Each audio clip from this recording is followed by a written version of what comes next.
लाल था जो जिनका हत्या मुसलमान नहीं किया था, एक सरधा थी उनका हत्या मुसलमान नहीं किया था, एक नीलम यादव है उनका हत्या मुसलमान नहीं के घर, और नीलम यादव के घर पे नीलम यादव के साथ जो घटना घटी है शायद जगजाहिर है, सब लोग जानते हैं। और हमारे साथ नेता साहब जुड़ चुके हैं और इनसे कुछ बात करने की कोशिश करते हैं कि नेता साहब यहाँ पर जो आए तो कितने ऐसे नेता आए हैं और ये इन्होंने क्या क्या आश्वासन दिया, इस पर बात करेंगे। सर, आपका नाम क्या है? मेरा नाम रमेश प्रसाद रमन हुआ। आप सत्ता पक्ष से आरजेडी में किस पद पे हैं? हम राज्य परिषद के सदस्य हैं। राज्य परिषद के सदस्य हैं। मतलब किसके अनुसार आए हैं? आप अपने अंदर की भावना का तब आए हैं या पार्टी ने कहा आपको कि वहाँ जाइए? तो हम अपने भावना को मैंने घटना सुने तो इसीलिए इस दुख की घड़ी में आए हैं परिवार से मिलने के लिए। मतलब पार्टी ने नहीं कहा आपको?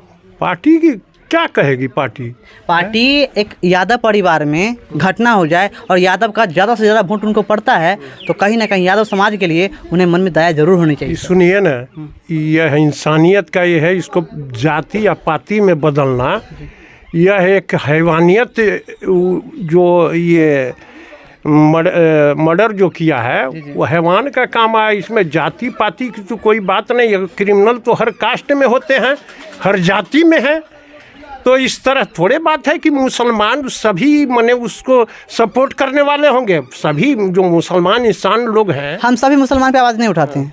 आखिर एक बात बताते हैं आपको, एक कन्हैया लाल था जो जिनका हत्या मुसलमान नहीं किया था, एक सरधा थी उनका हत्या मुसलमान नहीं किया था, एक नीलम यादव है उनका हत्या मुसलमान नहीं किया था, लेकिन एक हिंदू का नाम बता दीजिए जो किसी को हत्या कर दिया हो। अब देखिए, हम उस पर नहीं, जो हत्यारा है मैं फांसी का मांग करता हूं कि उसको निश्चित फांसी मिले और जाति पाति का रंग देना उचित नहीं है, क्योंकि इस तरह के हैवान हर तबके में हर कास्ट में है।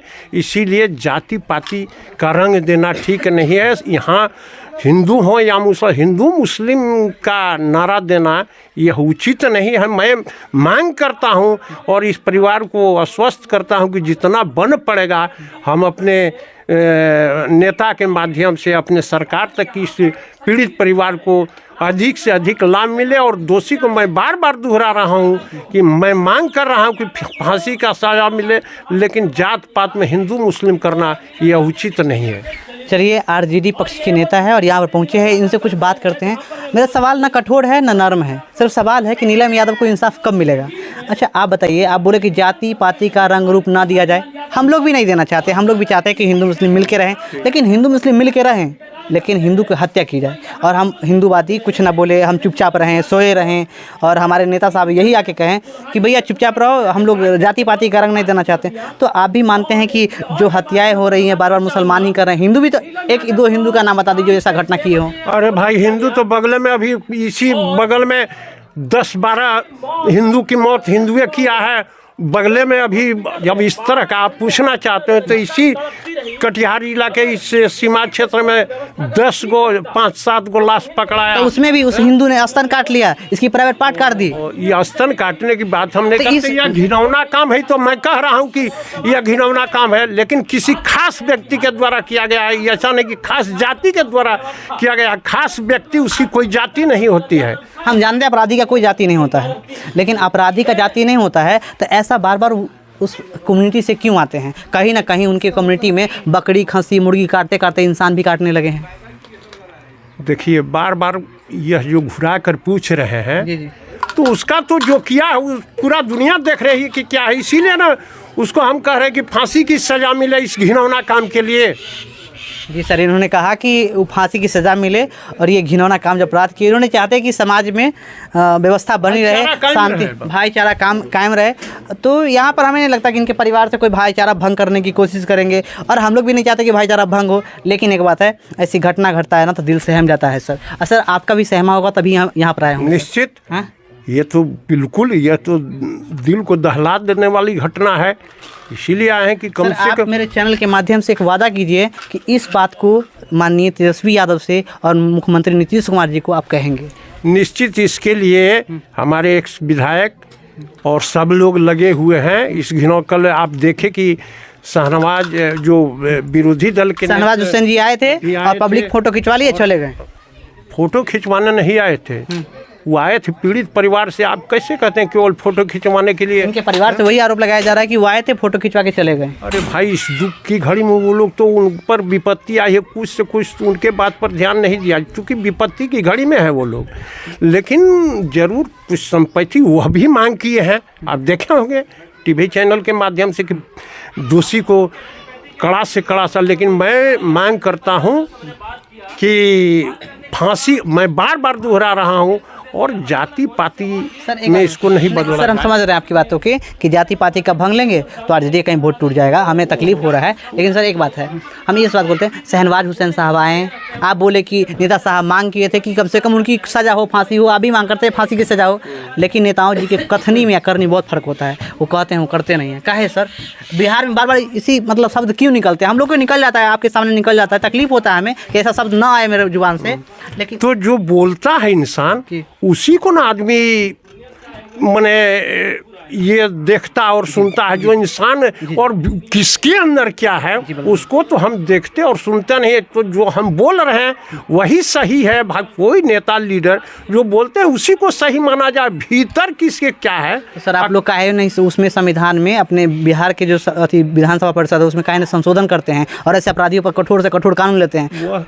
वह हमारे स्तर का चीज़ नहीं है, लेकिन कानून तो ऐसा ही है। कोई जाति धर्म का लोग की कहाँ कानून कहता है कि आप गलत कीजिए, आप मर्डर कीजिए। कानून तो पहले से सर कानून इतना लचीला है ना, इतना लचीला है ना कि पुलिस वाले का अगर एफआईआर दे दीजिए तो 3 महीने का ट्रायल लगाते हैं कि 3 महीने के अंदर अपराधी ना पकड़े जाएंगे तो उनकी कुर्सी जब्ती की जाएगी, ये की जाएगी, वो की जाएगी। अगर 3 महीने में अपराधी का कुर्सी जब्ती होगा तो 5 साल के बाद उनकी गिरफ्तारी होगी। अब क्या मैंने पूछना चाहते हैं? हम पूछना चाह रहे हैं कि संविधान इतना लचीला क्यों है, प्रशासन इतना ढीला से क्यों काम कर रही है? संविधान की बात तो हमारे स्तर का चीज़ नहीं है। प्रशासन की जहाँ तक की बात है तो प्रशासन भी अपना काम करिए रहा। मान लीजिए कि प्रशासन एगो थाना है, स्टाफ वहाँ कम है, तो मान लीजिए थाना को थोड़े पता है, थोड़े कह के आया होगा कि हम जा रहे हैं हत्या करने। थाना भी जो प्रक्रिया है, पुलिस का जो प्रक्रिया हुआ, जो कानून का वह काम कर ही रही है। तो कानून भी तो अपना काम कर रहा है। एसपी साहब के बयान से इनके परिवार के लोग नाराज हैं, बोल रहे हैं कि एसपी साहब कुछ उल्टा पुल्टा बयान दे दिए हैं। और एसएसपी साहब जो है, जो नीचे स्तर के पदाधिकारी है, उन्होंने कहा कि नहीं, इन्होंने बोले कि हमको जो नीचे स्तर के पदाधिकारी है उन्होंने इनके लिए अच्छा काम किया। तो एसपी और डीएसपी की बात, वो एसपी और डीएसपी की बात न हम सुने हैं न जानते हैं, वो उनके स्तर का चीज़ है। हम जो मिलने आए हैं हम काफ़ी इनके लोगों को कहा कि छोटे अधिकारी जो है हमको बहुत कोऑपरेट किए, लेकिन बड़े अधिकारी का बयान हमको अच्छा नहीं लगा। नहीं लगा तो हम तो सर आप लोग भी थोड़ा उन पे फोर्स बनाइए और उनको कहिए कि निश्चित तौर पर या हम आश्वस्त करते हैं कि अपने तरफ से और हमारे जो शीर्ष नेता है, निश्चित तौर पर अगर इस तरह की बात है तो बड़े पदाधिकारी पर भी हम लोग उसको सही दिशा की ओर ले जा और सही सुझाव देंगे, दबाव बनाएंगे कि भाई सही जो ये विषय है उसी पर। कम से कम तेजस्वी जी से ट्वीट करा दीजिए एक बार कि इनके परिवार को कुछ राशि मिल जाए और इनके परिवार को सहारा मिल जाए। हम ये चाहते हैं कि कम से कम इनके परिवार को सहारा मिलना चाहिए, क्योंकि इनके परिवार में कोई कमाने वाला नहीं। इनके देखते हैं उनके पति नीलम यादव का पति जो है बीमार है, उठ नहीं रहे हैं, ना बात कर रहे हैं। तो उनके पति, इनको सहारा की ज़रूरत है, कुछ राशि की ज़रूरत है। तो क्यों नहीं चाहती जो सत्ताधारी लोग हैं जो आया कुछ डोनेट करें? निश्चित तौर पर हम बार बार इस विषय में, यह जो आपका प्रश्न है उस पर दम है। हम निश्चित तौर पर लेकिन मिलकर तेजस्वी जी से या अपने शीर्ष नेता से मिलकर निश्चित तौर पर जितना अधिक से अधिक लाभ हो निश्चित दिलाने का काम करेंगे। जी सर, अगर आप लोग दिखाएंगे तो हम लोग इसी तरह चिल्ला चिल्ला के बोलेंगे कि देखिए आरजेडी के एक विधायक आए और इतने राशि अनुदान दान दिए। तो ऐसा कुछ काम कीजिए सर, बहुत गरीब परिवार से हैं। निश्चित तौर पर भाई साहब यह दिल दहलाने की बात है। गरीब परिवार है, निश्चित तौर पर जो आपका ये है उसमें हम लोग फिर आपको आश्वस्त करते हैं कि अपने माध्यम से और अपने शीर्ष नेताओं के माध्यम से तेजस्वी जी तक इस बात को पहुंचाएंगे कि वह एकदम गरीब परिवार है, मदद का ज़रूरत है। निश्चित तौर पर उनके पास पहुंचाएंगे इस बात को और जहां तक हो सका इस परिवार को अधिक से अधिक हम लोग लाभ दिलवाने का प्रयास करेंगे। चलिए, आप सुन रहे थे, ये आरजेडी के सत्ता पक्ष के वरिष्ठ नेता है। इन्होंने हमें साफ साफ शब्दों में कहा कि हम ज़रूर इनके परिवार को हेल्प करेंगे। हमने इनसे कठोर कठोर सवाल किए, लेकिन कठोर कठोर सवालों से ये किस तरह बचे भी और साथ में सफाई के साथ जवाब भी दिया। हमें काफ़ी अच्छा लगा। सर, आपको मेरे चैनल के साथ बहुत बहुत धन्यवाद बात करने के लिए। ठीक है, तो इसी तरह हम भी आप लोग से चाहेंगे कि इस बात को हाईलाइट कर, आप ही लोग चूँकि एक मजबूत स्तंभ है, उस दोषी को निश्चित आप लोग फांसी दिलवाइए, ये मेरा मांग है।